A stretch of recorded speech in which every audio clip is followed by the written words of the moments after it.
Au Burkina Faso, le capitaine Ibrahim Traoré a été le premier enrôlé qui par la suite a bénéficié de son nouveau passeport avec la mention AES.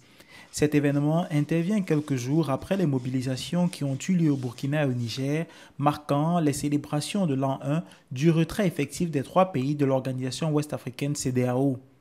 Dans les rues de la capitale, les habitants pensent que l'effectivité de ce passeport va permettre de mettre fin à la ruée des informations inexactes qui circulent sur cet espace. Généralement, ailleurs, on véhicule de mauvaises informations. On pense que ça ne va pas à l'AES, alors que le fait de voyager avec ça, ça confirme, ça montre que non, en fait, à l'AES, ce n'est pas ce qu'on diffuse comme d'images négatives de l'AES. Il y a du bon aussi à l'AES. Et la preuve, on voyage, on va faire des business, voilà.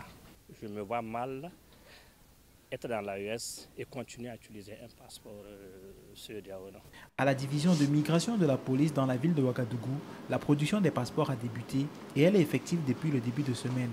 Malgré cela, les inquiétudes des habitants demeurent tout de même quant aux changements qui pourraient s'opérer dans les pays de l'espace CEDEAO en leur endroit.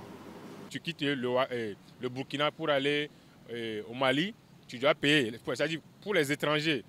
Pareil pour le Niger. Maintenant, si on a un passeport commun, je pense que ça devient une famille. Peut-être les coûts là, je peux dire que ça pourrait changer. En tout cas, c'est notre souhait. Sinon, en dehors de ça, un passeport reste un passeport. D'autant plus qu'on a nos anciens passeports. On nous a dit, après l'expiration, on peut faire le nouveau passeport. Maintenant, si le passeport AES pourrait permettre d'aller dans un pays où avant, on prenait le visa, et maintenant il n'y a plus de visa, là, ça peut être, un avantage pour nous. Pour l'heure, les habitants de la capitale espèrent que cette avancée permettra de transformer les vies, les économies et la géopolitique de l'espace après cet exit de la CEDEAO.